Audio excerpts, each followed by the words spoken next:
Hi guys! Welcome back again to my YouTube channel. Kumusta naman kayong lahat? So, ayan guys, ang reading natin is daily love reading sa mga bago pa lang at hindi nakakalam. And again guys, ang reading ay general reading lamang. So, take what resonate and leave what doesn't. Pag hindi nakarelate, huwag na natin ipilit. Ibigay na lang po muna natin sa iba. And ayan guys, sa mga interested pala sa ating private reading ay nasa description box below lang po yung link ng Facebook ko, message nyo lang po ako. So, tingnan natin kanina ba tong love reading. Okay. Kanina ba tong love reading?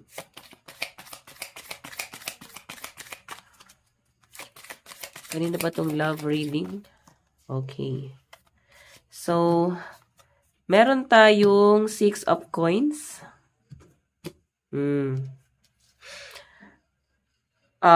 May nakikita ko dito guys, yung iba sa inyo, parang may discrimination na nangyayari. Okay? Parang more on, ikaw yung nag-give dito sa relationship na to. Ganon yung atake, no? Pwede ikaw yung mas nagbigay, hindi lang guys, financially, pwedeng sa love, mas ikaw yung mas nagmamahal dito sa taong to. Pero titignan natin ha. Kung ikaw to or siya. Kanina po itong love reading. Oops. Ayan, the hangman. Masyadong komplikado yung person na kadil mo ngayon. Sa pinapakita sa akin dito guys, marami siyang sinasacrifice para lang dito sa relationship na to ngayon, okay? So, ano ba to? Nasa third party ba yung iba sa inyo? Kaya komplikado or parang itinatago kasi yung nakikita ko or hindi pa guys ganun kaligal? Pwedeng bawal sa trabaho? Pwede rin naman guys na ayan, pwedeng bawal sa trabaho, hindi pwede. So, 'di ba? Meron tayong ayan, the magician. So, manifesting. So, I think minamanifest ka ng person mo ngayon. Nakikita ko sa kanya guys, yung mga sacrifice na ginagawa niya and pinagdadasal ka rin nito and tinatry kanyang i-manifest. So, paano bang manifestation yung ginagawa niya rito? Like, parang siguro lagi niya pinagdarasal na sana mahalin mo siya, mahumaling, or may pagkadilang anghel to. So, lahat ng sinasabi niya is possible na nangyayari. Or pwedeng ikaw, baka minamanifest mo si person. So, yun, masyadong komplikado tong relationship na to. Pwede rin naman guys na in relationship na yung partner mo. Pwede rin naman na ikaw yung in relationship tapos may nagmamanifest, no? Kumbaga parang dinadasalan. Ganun yung pinapakita sa akin. So, by the way, titingnan natin. Kaya medyo conflict. Pwede kasing may ibang taong involved. Yun po yung pinapakita dyan. Okay, so titingnan pa natin guys ha. Dito kasi sa connection na to guys, medyo para to sa parang nasa third party or parang may tinatago. Pwedeng may ibang involved, no? Yun yung nasasagap ko rito. Pwedeng hindi ka aware or pwedeng aware ka dito. So, again, itong person mo, medyo conflict siya kasi siya tong parang may iba na kasama ngayon. Pwede ikaw yung third party. Okay, so pwede magkasama sila ngayon ng partner niya. Sige, tignan natin. Medyo conflict to ha. Pero parang naiisip ka nitong partner mo, sabihin na natin na iba yung kasama niya. Wala lang siguro talaga itong magawa. Pwedeng marami kasi siyang bagay na pwedeng isacrifice eh. Ganun yung nakikita ko dyan na parang hindi niya guys magawa na isacrifice itong relasyon niya sa iba. Pero ikaw yung gusto niya, ikaw yung mahal niya, ikaw yung iniisip niya rito. Napapatanong nga siya, parang bakit ngayon ka lang dumating, sana noon pa. So again, marami siyang mahal ka niya pero yun nga hindi niya magawa kasi hindi niya magawang i-go ka or i-grab ka kasi marami siyang kailangang i-sacrifice. Hindi niya kayang gawin yon, especially kung pamilyado tong taong to. Okay, medyo mahirap doon sa end niya. By the way, tingnan pa natin. Okay. Meron tayong Queen of Wands, passionate, take charge, energetic. Okay. Okay, so kung makikita nyo guys, ito, nakikita ko sa kanya na parang masyado siyang, passionate, no? Masyado kang pinapantasya nitong person mo. And nararamdaman ko naman sa kanya na mukhang sincere talaga siya doon sa pagmamahal niya sa inyo. Nakikita ko naman na um, parang gusto ka naman talaga niyang ilaban, pero may times na parang naiiyak itong taong to, no? Kasi passionate to eh. May times na parang naiiyak siya, naiisip niya yung sitwasyon niyo. So, di niya alam kung paano niya parang ima-manage yung mga bagay-bagay, especially dito sa relationship na to. Okay, and again, siguro hayaan nyo na lang din muna kung paano yung diskarte ng person mo. Kasi yung sa malinaw naman na nakikita ko dito, masaya siya every time nakasama ka niya. Kahit masyadong komplikado. Pwede kasi na may naghahabol sa kanya. Pwedeng may anak siya doon. Basta ganun ka-conflict, then ikaw, aware ka naman, no, na mahal ka nitong taong to. Pero yun na nga, parang same kayo, hindi lang naman siya yung nahihirapan dun sa conflict. I think, nahihirapan ka ng sobra doon sa conflict nyong dalawa. Okay? Tignan pa natin, guys. Additional message.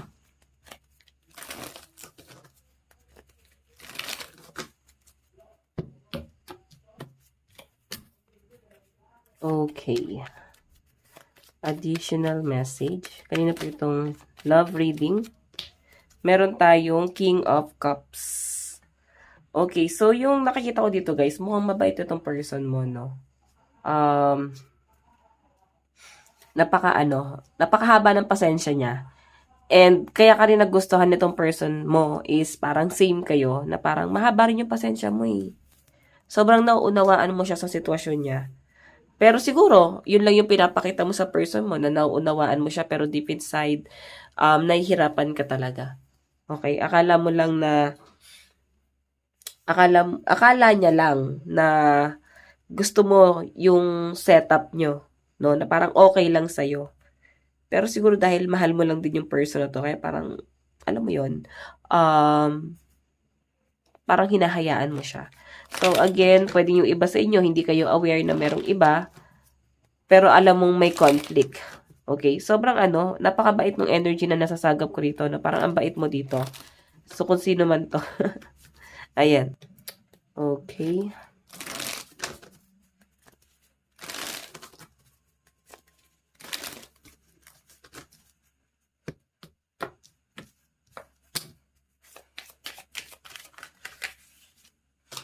So, meron tayong King of Wands. Natural leader, innovative, and visionary. Okay. So, I think may nag-a-advise din sa'yo or hindi mo kayang i-open sa iba. Pero may mga taong nakakaramdam na may pinagdadaanan ka. And gusto kang bigyan ng advice nito na parang tama na, wag mo nang ilaban, medyo komplikado na, nasasaktan ka na. Pero piling ko kasi hindi ka rin masyado nakikinig. Mas pakikinggan mo yung feelings mo kasi parang sa nakikita ko dito, alam mo yung ginagawa mo. Sobrang namamanage mo naman yung mga bagay-bagay. Ganun po. So again, tignan pa natin. Kanina po itong love reading. Okay. May nag-flip. The High Priest. Okay. Natutuwa rin itong tao to kasi parang lagi lang kayo magkausap tapos hanggang sa parang nahulog yung loob niya sa inyo. Or same kayo. Okay? Yung tipong meron siya matinding pinagdadaanan dito tapos ikaw yun nandoon. Ikaw yung nakatulong sa kanya na mag-heal hanggang sa etong taong to nahulog sa inyo. Okay? So by the way, tignan pa natin.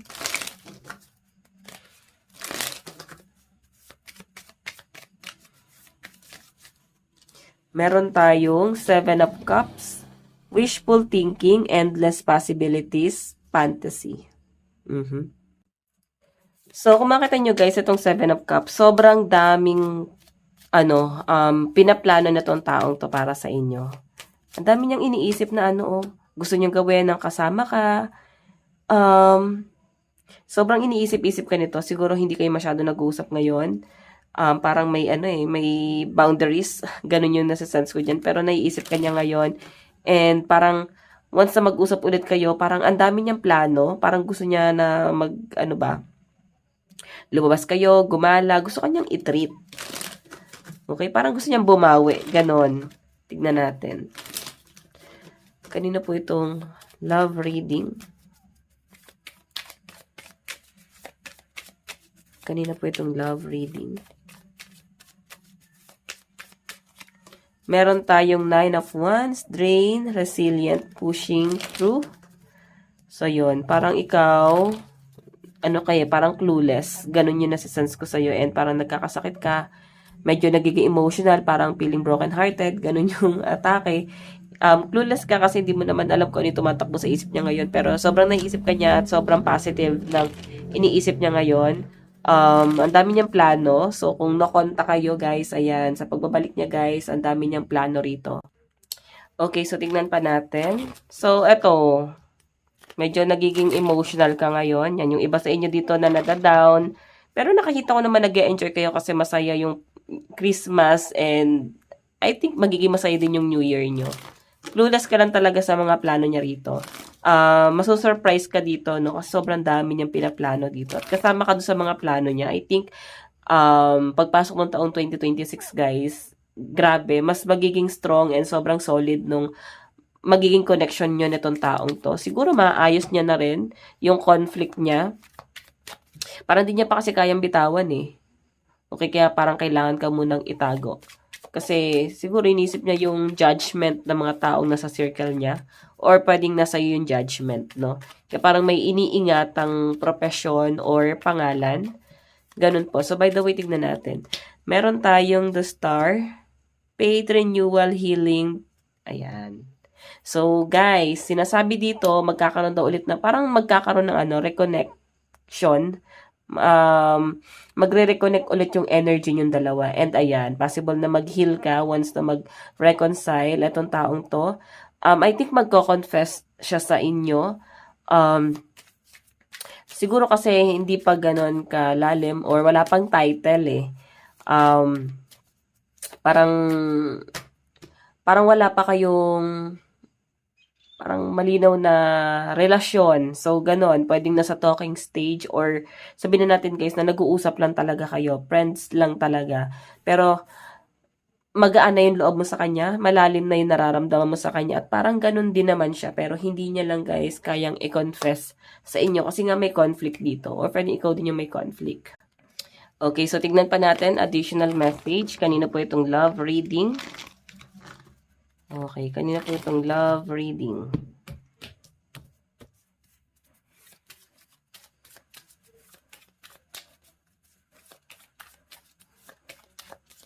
So, meron tayong the High Priestess. Natatakot sa katotohanan. May nakikita ko dito guys, parang gathering, celebration. So, pwedeng may magaganap daw na celebration or meron kayong a-attendan na celebration, something na event. Ganun yung nasa-sense ko dito. Or party. Ayun, yun yung nasa-sense ko dyan. And parang pwede kayong magkita somewhere nitong taong to. Tingnan pa natin.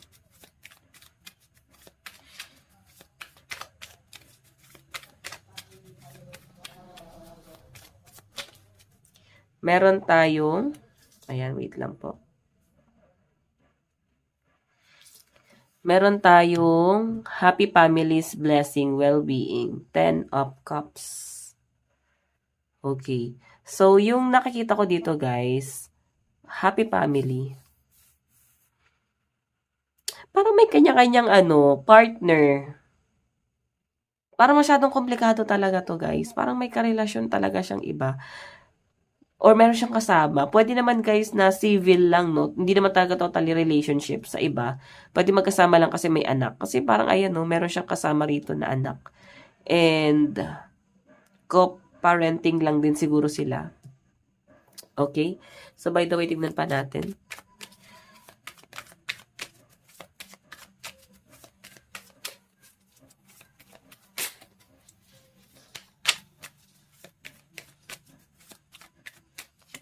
Meron tayong two of coins.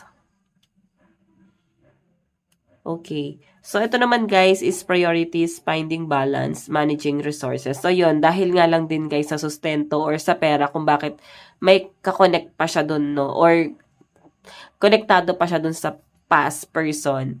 And ayun na nga, pwedeng may anak. So, ikaw naman, napifeel mo na parang nasa-set aside ka. Napifeel mo na parang ano ba naman tong pinapasok ko? Medyo masakit. Parang ganon. So, by the way, tignan natin.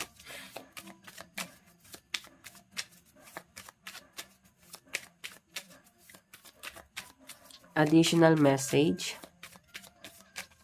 Meron tayong Two of Wands, personal power, moving forward, embracing change. Okay.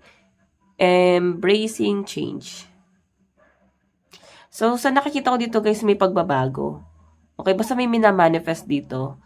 Pwede iba sa inyo nagpapamanifest or minamanifest mo yung person mo or nagko-cord cutting na parang gusto mo nang mag-detach. Ganun eh, ayaw mo yung pakiramdam na to na parang wala namang karapatan pero nakakaramdam ng sakit. Alam niyo ba guys, may mga taong na-fall sa isang tao na akala nila love yon.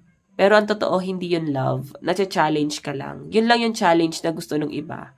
Na parang, pag na-feel na nilang nasasaktan sila sa isang tao, ibig sabihin, ang dating sa kanila, baka mahal ko na to kasi nasasaktan ako. Pero yung totoo guys, gusto niya lang ng challenging pagdating sa relationship. So, may mga ganong klase ng tao.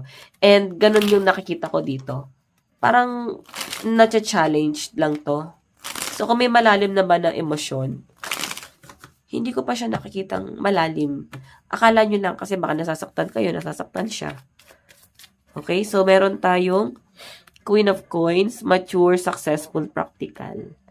Ayun. And isa pa guys, ano to eh, totally, maayos yung source of income niya or ikaw. Basta may mga ganong senaryo. Tignan pa natin. Meron tayong Six of Swords. Ayan, moving ahead. Diba, healing eh. Nasa healing process ka, nagmo-move on ka ng taimtim, hinahayaan mo na siya. Parang hinahayaan mo siya kung ano yung pinufurso niya, hinahayaan mo siya kung yun talaga yung gusto niya. Pwedeng hindi ka aware dito, pero sa totoo lang guys, mukhang hindi na rin talaga sila goods nung other person. Or siguro talagang civil na lang. Pwedeng mutual yung nararamdaman nila na hindi na sila totally attached sa isa't isa, no? And ikaw, moving forward ka dito, parang kalmado kang umaalis, tinatanggap mo, and yes, masakit, pero parang kaya namang i-handle. Okay, so by the way, tignan pa natin. Meron tayong Four of Swords, mental overload, sanctuary, and solitude. Okay. Nasasaktan talaga. May mga broken hearted dito, guys. Tignan pa natin, guys. Additional message.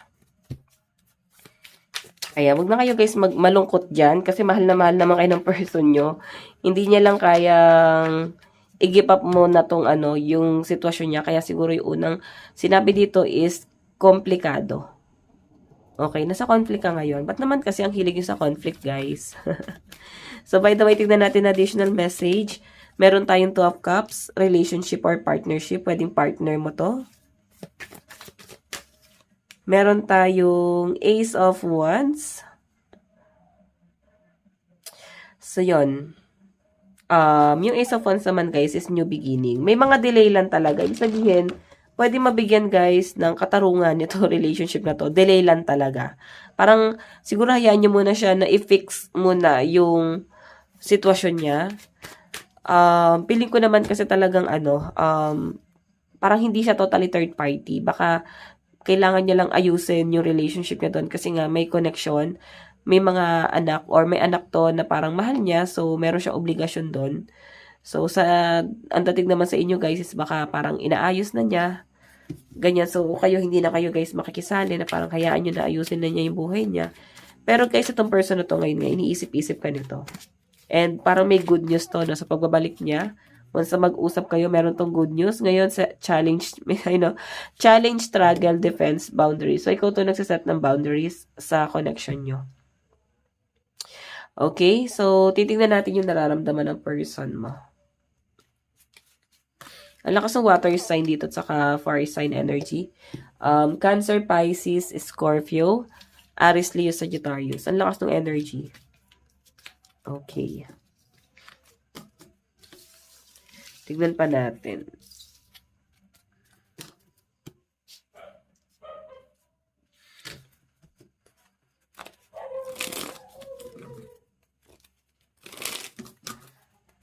Okay. Ito, gamitin natin yung isang ano. Ito kasi yung ginamit ko kasi maliit-liit siya, guys. Masarap siyang i-shuffle. Ito kasi ang laki, tapos ang bigat pa. Diyos ko. Minsan parang nagkakapaltos ako dito. Pero ang ganda kasi nung ano, nito yung mga picture. Parang mas madaling basahin. Mabigat lang talaga siya, guys. Okay, tingnan natin.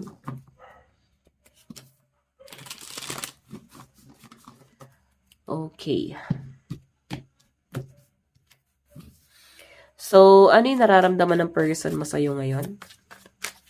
Nararamdaman niya sa inyo ngayon? Meron tayong 8 of Swords, restriction, limitation, stuck, boundaries, isolation. Ayun. So, nakikita ko sa kanya, guys, tinatry niyang i-isolate yung sarili niya ngayon. Hindi siya hindi siya makagalaw, hindi siya makapag-decide. Again, kagaya na sabi ko, tinatry niyang ayusin yung conflict niya. Ayan, medyo stuck siya dun sa sitwasyon. Nandun sa point na parang naninimbang yung puso niya, saka yung isip niya ngayon. So, di siya makapag-decide, hindi kanya mabigyan ng false hope, hindi kanya mabigyan ng pangako. Yung feelings nyo is mutual. Kung na-fall ka sa kanya, siya parang ganun din. Parang nakikita ko nga mas naunang na-fall sa inyo tong taong to. Tignan natin, meron tayong King of Pentacles, Boss, Authority, Father, Practical, Secure. Ayan. Tignan natin.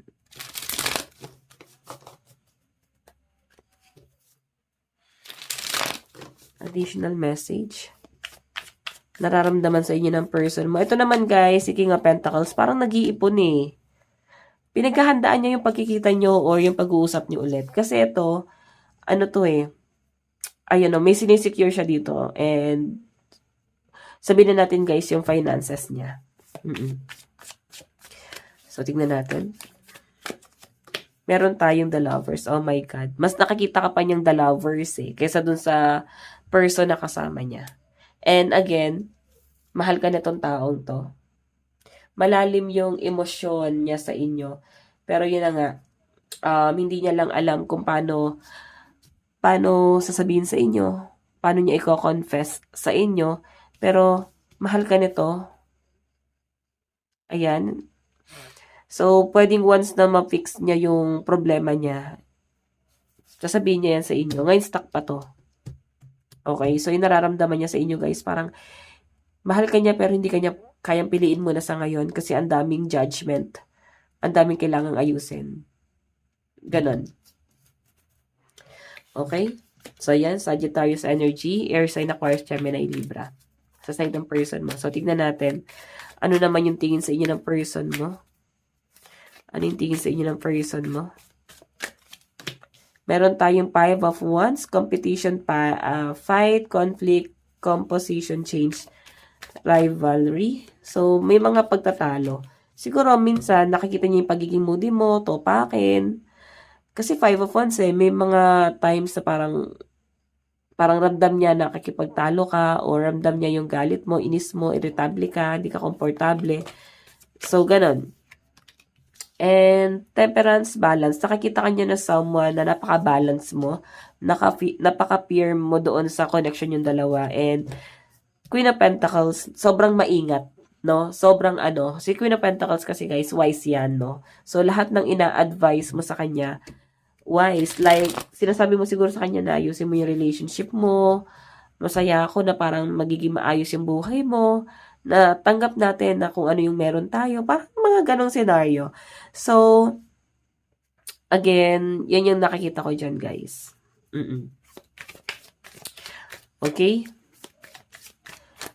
Nakikita ka niya na someone na, yun na nga, mas iniisip mo kung ano yung mas practical. Iniisip mo kung ano yung mas wise na piliin. And lagi mo sinasabi, siguro may pagka down to earth na mas piliin mo pa rin syempre kung parang ganun, sabi mo, sinasabi mo siguro sa kanya na piliin mo pa rin kung ano yung mas safe, hindi conflict, ganon. So, yun yung madalas na parang kinakairita siguro niya, ayaw niya ng mga ganong salitaan. Kasi alam niya naman sa sarili niya na gusto kanya. So, by the way, tignan pa natin. So, titignan naman natin guys kung ano yung magiging plano or action ng person mo, kung paano kanya i-go. Ayan. So, ano yung magiging plano ng person mo?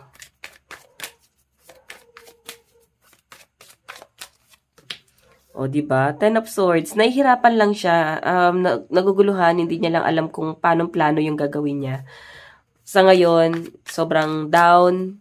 May mga ganong senaryo na nahihirapan siya siguro sa mga sinasabi mo. Or nahihirapan siya ngayon sa action na ginagawa mo ngayon. Like yung paglayo mo, pag-iwas, mga ganon. Meron tayong, o, diba? Kasi ikaw na mismo yung nagkakat.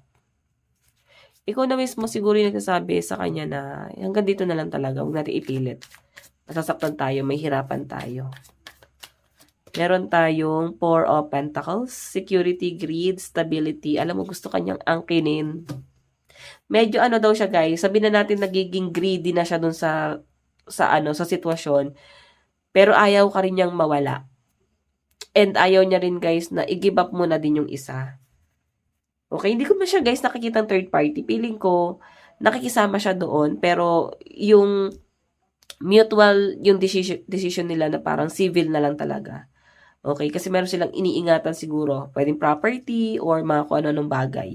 Okay? So again, kagaya ng sabi ko dito, sabihin na natin na napaka-greedy niya, na masyado na siyang gahaman, parang selfish, sabihin mo ng ganon. Pero guys, I think nagmahal lang tong person mo.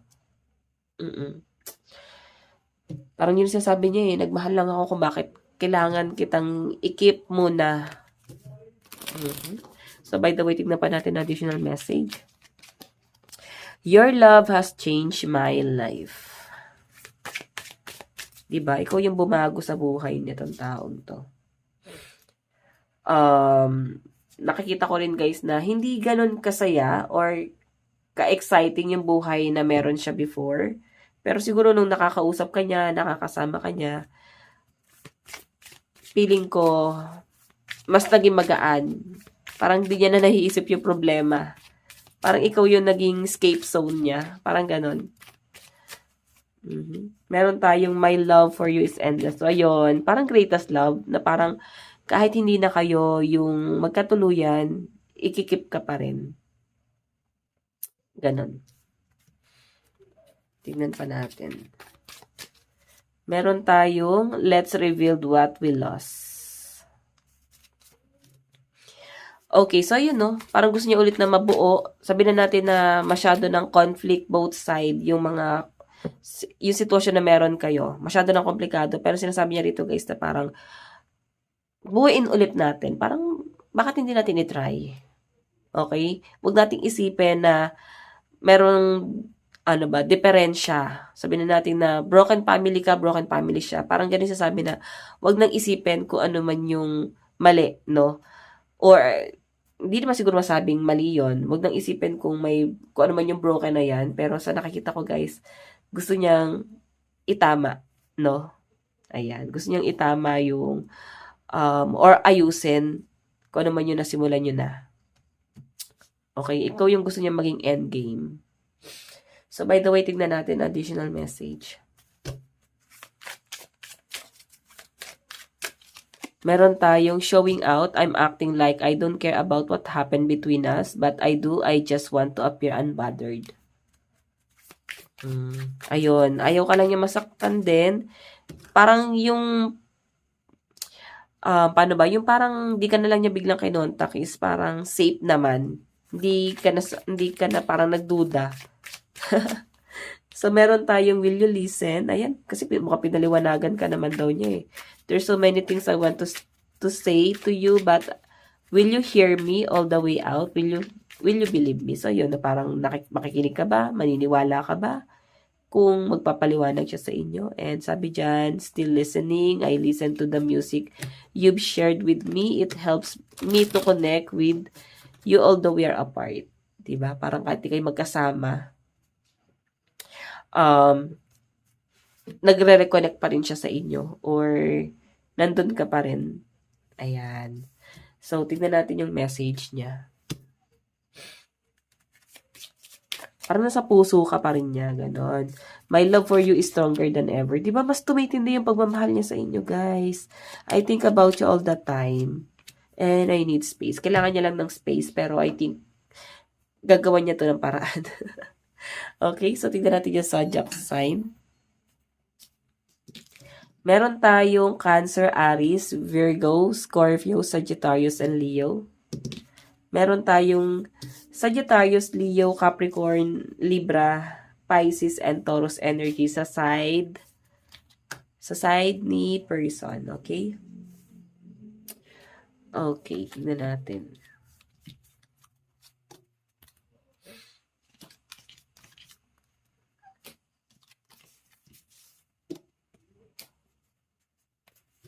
Sa side mo, nararamdaman mo sa person mo.